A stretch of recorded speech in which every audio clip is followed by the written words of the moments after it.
Welcome back to another episode of the Unframe of Mind show, where we have uncomfortable conversations without a condom. I'm your host, Daniel Wagner. Co-host Anthony Trewick. I wasn't supposed to do that, but it's okay. Go ahead.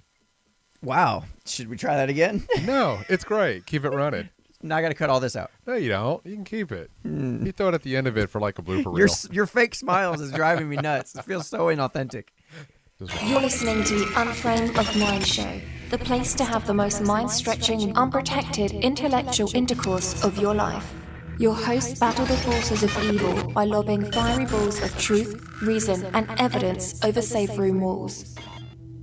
Anyway, so... You threw me all off, man. All right. That's what you gotta love about the show, man. So...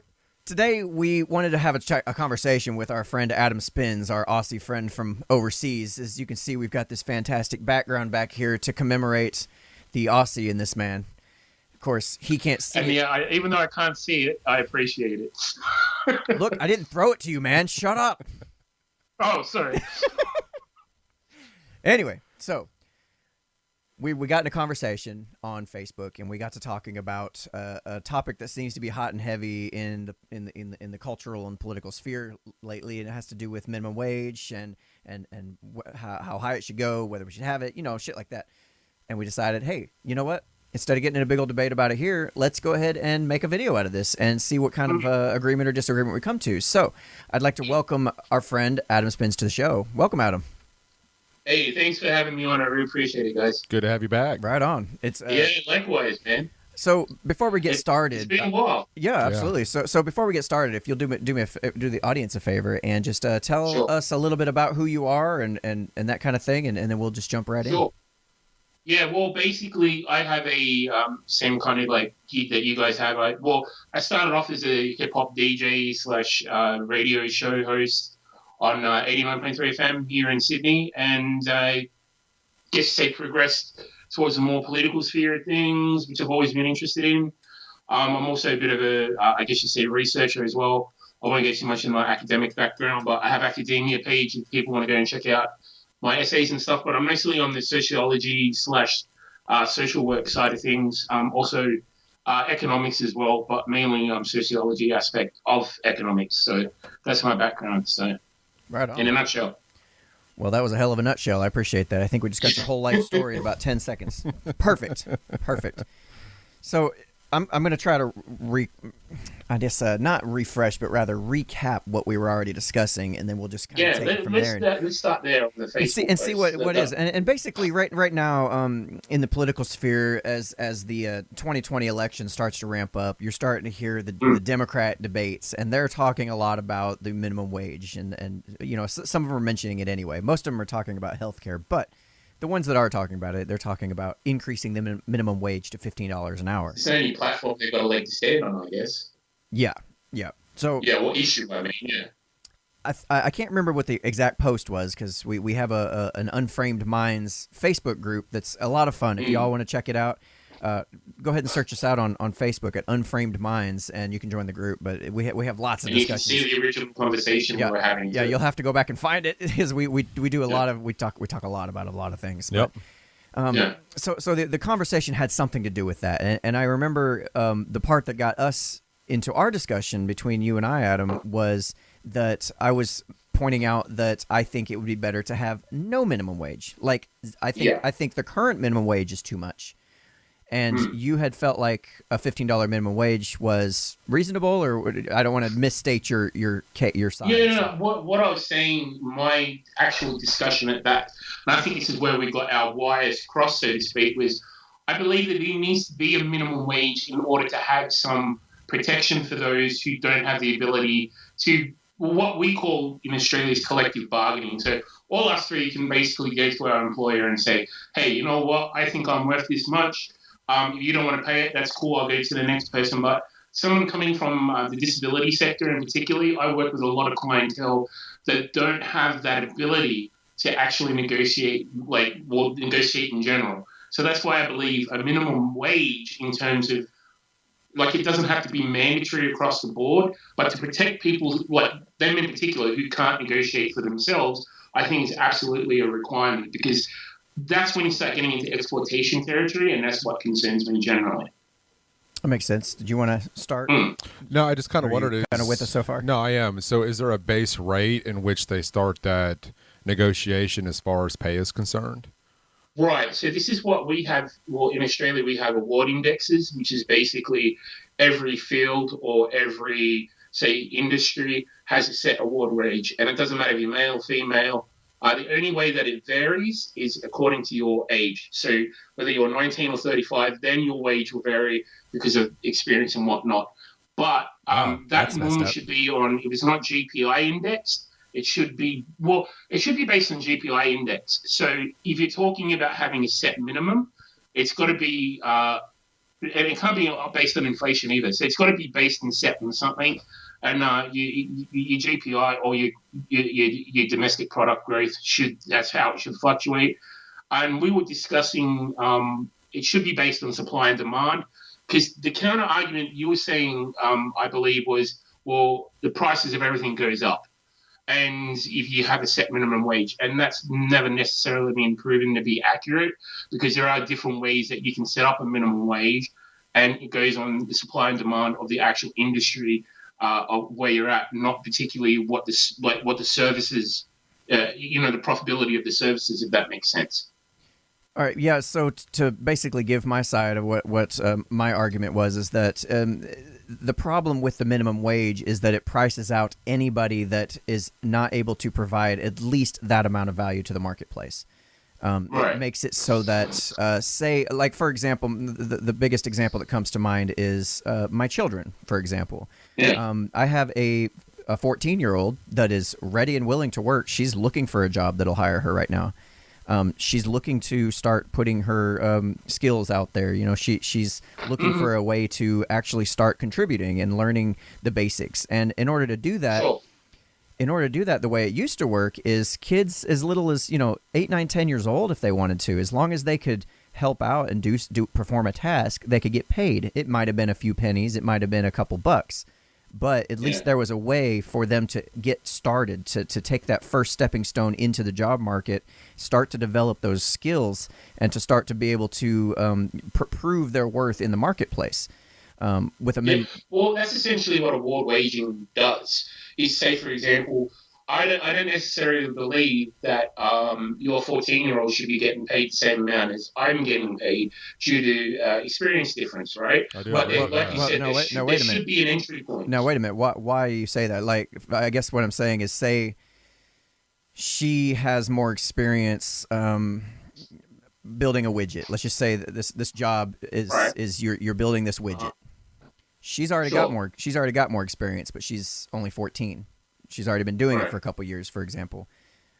Her life skills experience is limited. That's right. But I mean, okay. Let's just say it's an 18-year-old, just for legal purposes. Even 18-year-olds, but yeah, continue. Well, I'm just trying to set up a scenario here. Say she's 8. Okay, I'll tell you what. Let's say she's 25. She's been doing this particular task for 8 years. Sure. She's been doing it for 8 years now. She's already really good at it. She's like top of the line. She's able to do everything. It's super simple task. She knows exactly what she's doing, how she's doing it. You are 54. You just got fired from your other job because of whatever reason. It doesn't really matter. But now you start into the same job that she's in. You have zero idea how to do this job. You've never even seen this widget. All you know is that you're about to perform this task and you're about to learn how. Under that system, what you're talking about, you would automatically start making more money than she's allowed to make? No, he was talking about based on experience. That's what he was just talking about. I'm just trying to make sure I understand. Yeah. Now, see, this is what I'm talking about when it comes to the basic experiences. You can consider the basic experience of your lifetime. It doesn't matter what company you're from or where you've come from or like what your age, you deem to have this amount of collective life experience. So that in itself, like she may know more about that particular product. She may be even better at using that particular product. But what award wages do in general, as I said, then you're going to get, well, if you're going to make that like that differential, then you're going to have to make the differential between male and female because, males take less days off or, they don't carry children, so they don't have to have maternity leave. That's where you get all these different, age gaps and gender inequality arguments. Right. That's kind And of that's why you have award wages. It basically stops that argument. that's kind of a slippery slope argument right there. That if you don't do that, then all of a sudden you have to pay different for men and women. And that's just never been proven You to be the do, case. because That's never been proven to be true anyway.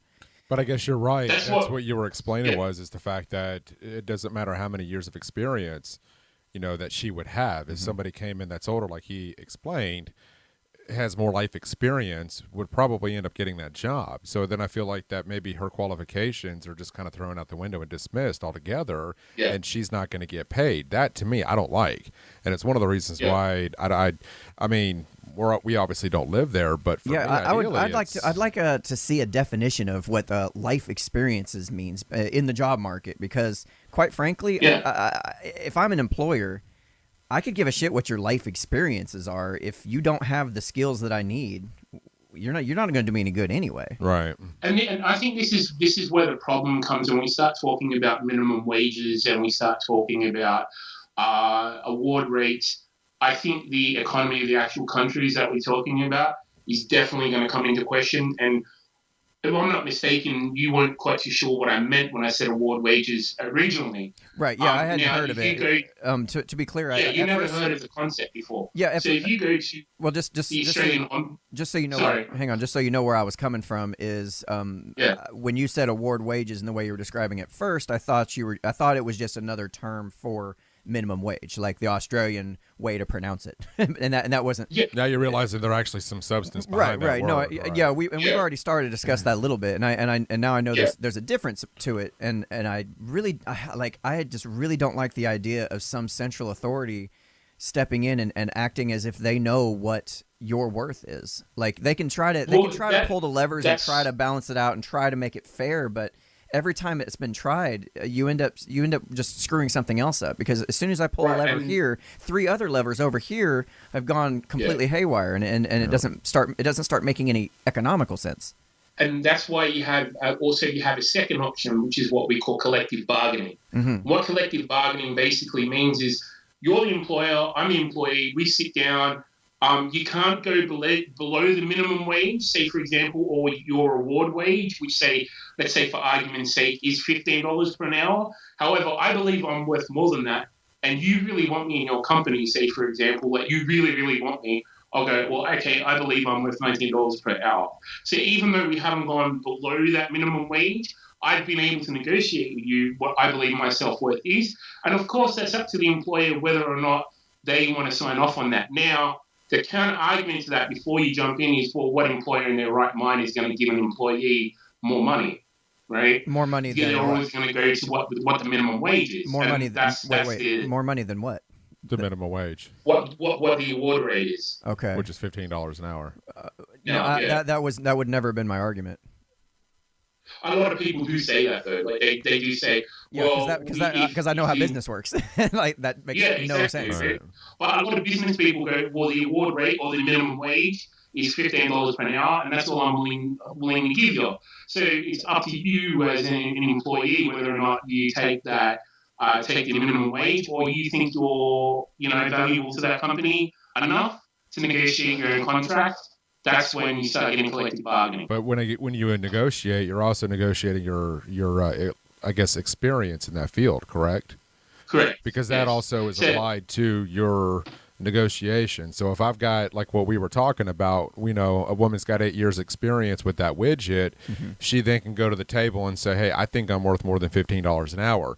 I would like to make this bottom line of at least 24 an hour. That could be negotiated back and forth between the two parties. I don't like that in particularly, because if you have somebody that comes in that is older, and then you also have to consider life experience that doesn't have that experience, doesn't go through the negotiations. I don't know how that works. Then they go to the minimum wage, right, to the award rate. So, and then basically she's ruled out. Which already starts higher because of their age, right? Yeah, it depends what the industry is. Every industry, of course, has their own set different award, which is what makes it complicated. And some government official is the one that sets that number, yeah? Correct. Yes. So Which I is what we call can, it I can ombudsman. see where there's that gender gap, or as far as income is concerned over there.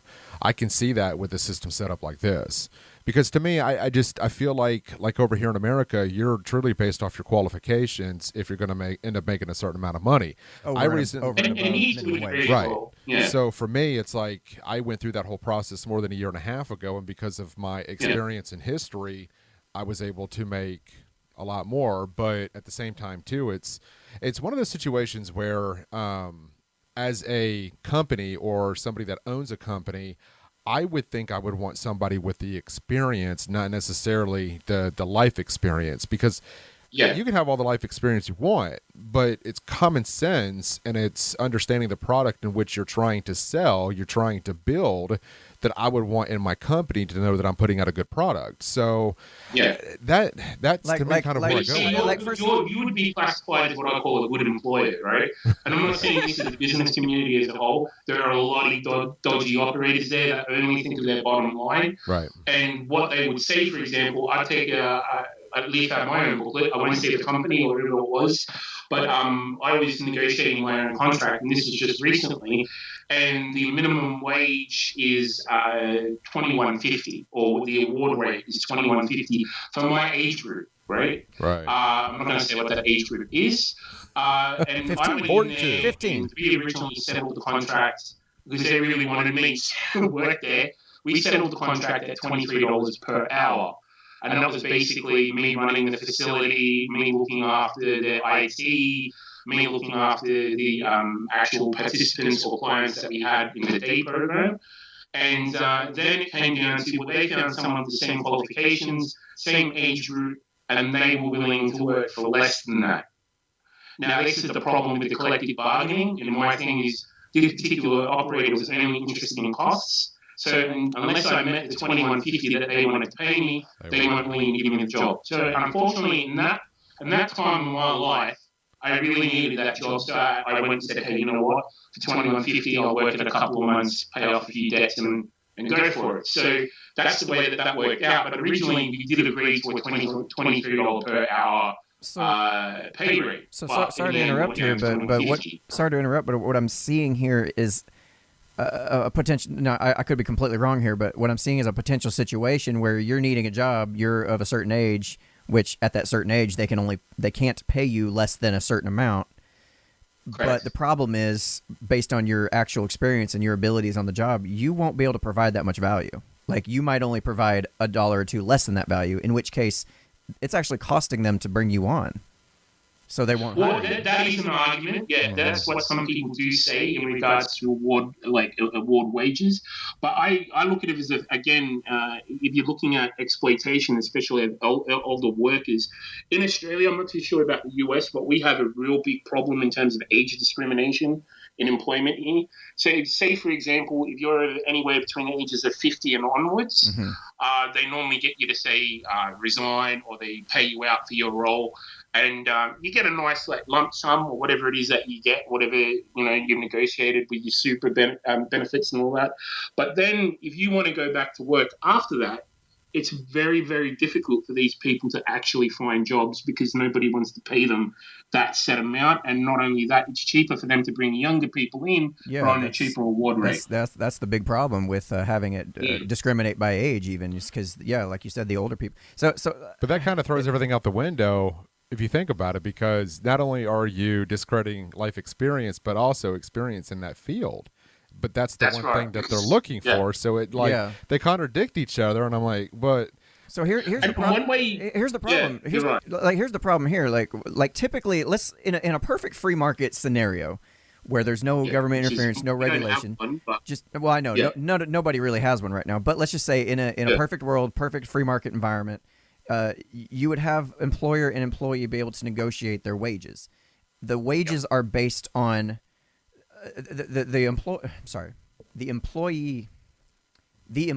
would figure out how much they could afford to pay you based on A, how much value you bring to the table, B, how much does the widget itself cost in parts, how much overhead are we talking about in terms of lights and plumbing. Yeah, okay. Like, yeah, maybe that's how it went. But like, they wouldn't. like let's say, like let's go back to the widget example here. Like I have to create this widget.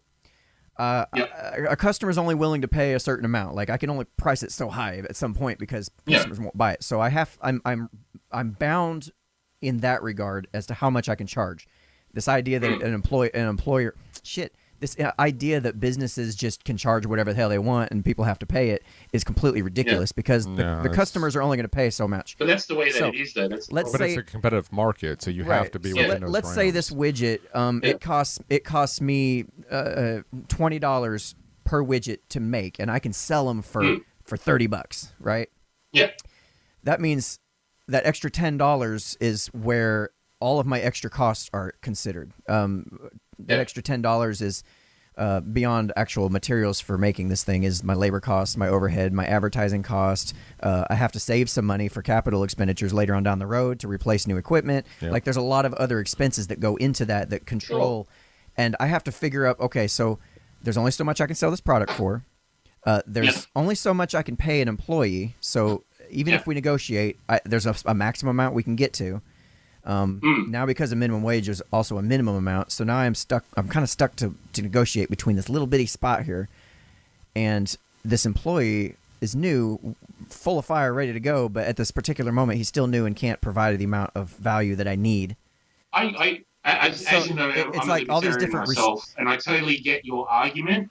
But thinking socially for a second, how does that prevent people exploiting those, say for example, the disabled or the elderly or those who may not have any value in the common marketplace? So this is my concern. Is that's fine if you're able to do that, but there are certain people that don't have those particular skills, and that's what awards and minimum wage are designed to do, is to give those people some kind of economic protection. Ideally, it's supposed to do that. That's the way that governments tend to do this. They're like, but the politics gets involved. We want out the window. Like we have these good intentions. Here's how we plan on fixing it. Everybody else says, yeah, that sounds pretty good, and then they end up fucking everything up. Right. But this is the thing. See, and again, this is where I get really frustrated with a lot of other libertarians. Is the do nothing scenario, and it's like, now sometimes you do actually have to do something. You can't just go. We can't sit here and do nothing. I do want to let the market correct itself. You do have to have some protections in place. Now, I think maybe you need more of a hybrid blend of both. Like, hold on, you're throwing a lot out there. Let me stop you there. You're throwing a lot out there, and I want to be able to address all your points here. One of your concerns was exploitation, right? Sure. Okay. So I just want to address that before we get too far deep and I forget about it. In terms of exploitation, like what? You mentioned the example of being disabled, and them not elderly even. Okay. Yeah. So these things were taken care of in the past through other various mechanisms. First of all, not having a minimum wage again allowed some of those people who are disabled to at least make the amount of money that they were capable of making. Say minimum wage is $7 an hour, which it is. It's like $7.25.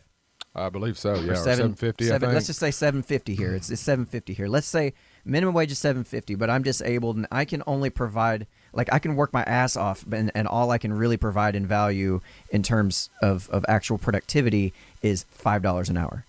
Problem is, because of that system, because of our particular system, and I guess because of yours too, those people are priced out of the market, and now the government is on the hook for taking care of all of that.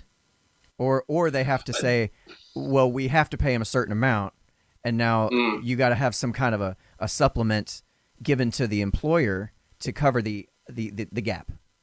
So maybe I should have stated this from the start as well. I'm not a complete expert in this topic, so there are probably a lot of like industrial relations lawyers and all that are going to be watching this going, no, you should have said that. So I'm sure.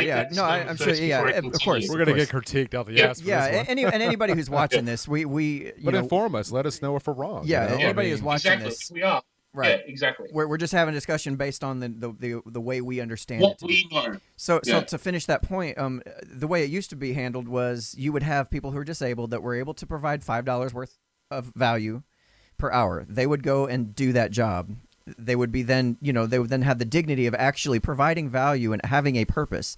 even though it was only $5 I think an hour. I think you're looking at the past with rose-colored glasses, man. I don't think. At what point in history are you talking about? Because I don't think that always existed, and it took a lot of social engineering, and I'm going to say social engineering mainly by religious bodies that created what we know now as social work.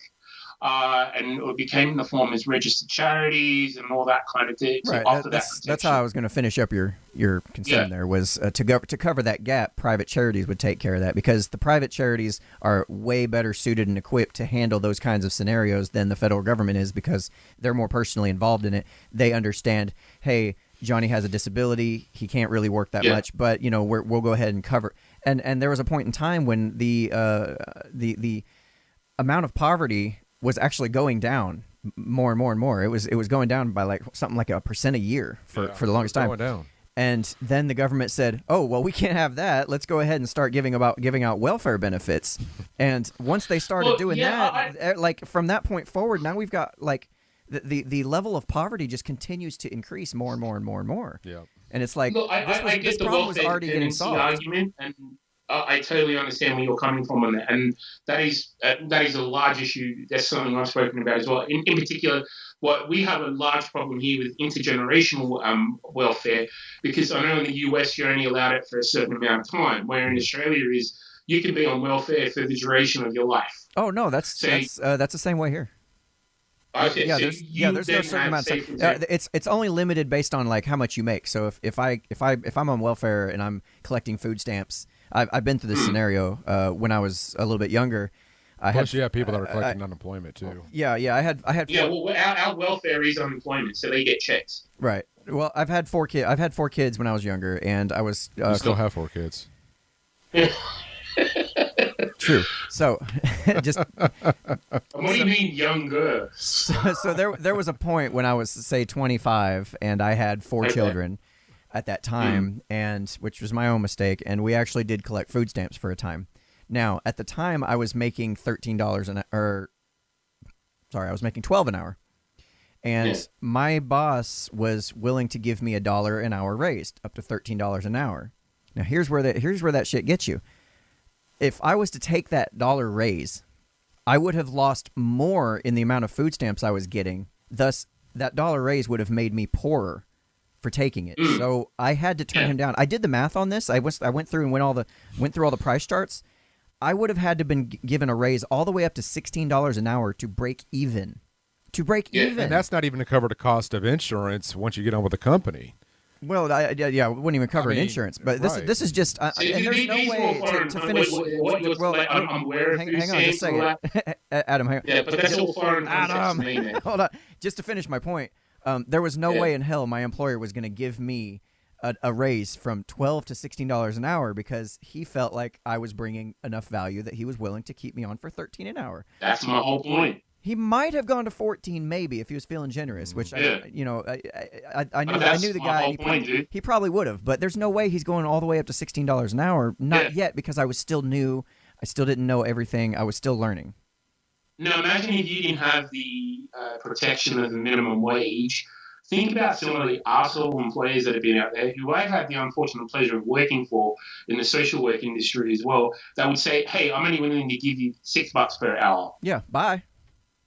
Yeah, you know what I mean? How would you employ anybody with a rate that low? Bye, I'm gone. I mean, let's just face it. There's not that many jobs. Are you going to be out of work for 3 months? No, not at all. Yeah, but you can collect more on unemployment than saying going to that. Well, there's that too, but I mean, there's very few jobs that actually do pay the minimum wage right now. Like most jobs pay at least. It's just a starting point. It's your McDonald's, Burger That's what I'm saying. It's a starting point, and you don't have that starting point. It can be absolutely anything.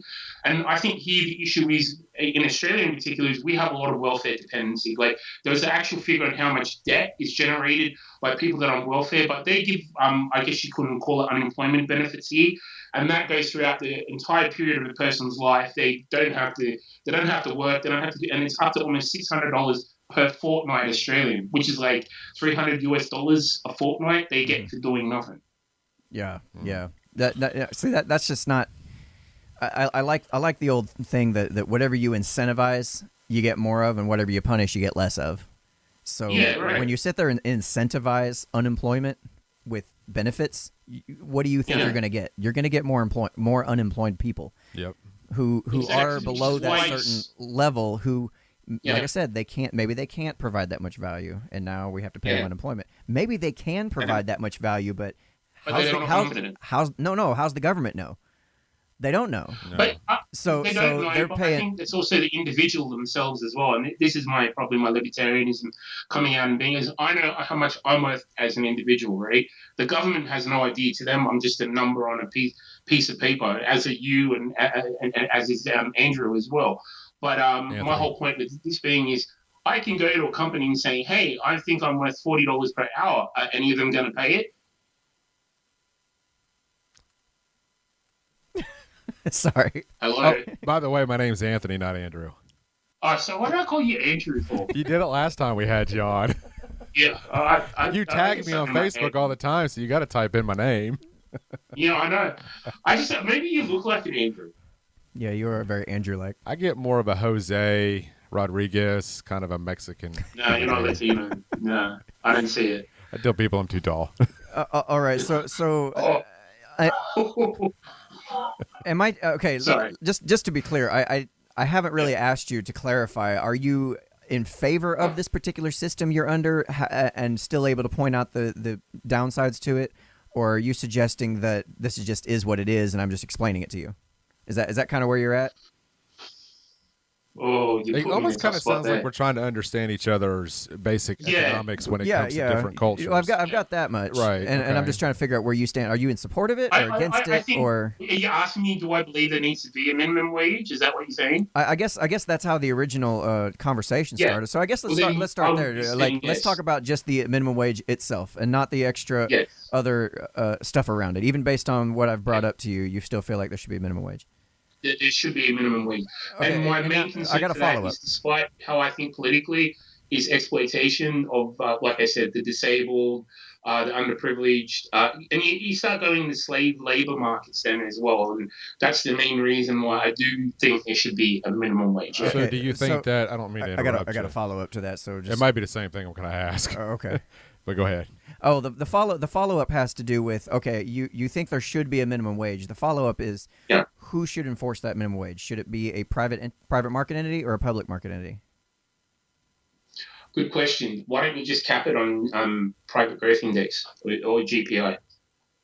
Gross domestic product. But who's actually enforcing that? Well, you'd have to say, I want to say, as much as I want to say private, right? And much as I want to say there should be a private entity that does this, I look at something like the Reserve Bank, and that's doing such a bang-up job. Why would I want... I sense sarcasm. You sense a little sarcasm in that? Yeah. And I'm like, why would you want a private figure like the Reserve Bank to start pricing... Well, to be clear, the federal... You're talking about the Federal Reserve Bank? I think so. Yeah. They're under the guise of being a public or private market, or private entity. They are a private. Let's not kid ourselves. They're not government. I was about to say same to you. Let's not kid ourselves. They work hand in hand with the government. You talking about our Federal Reserve? Yeah. Yeah, they're not a private entity. No. We're talking about what their label is. On the publicly facing legal structure of it is a private entity.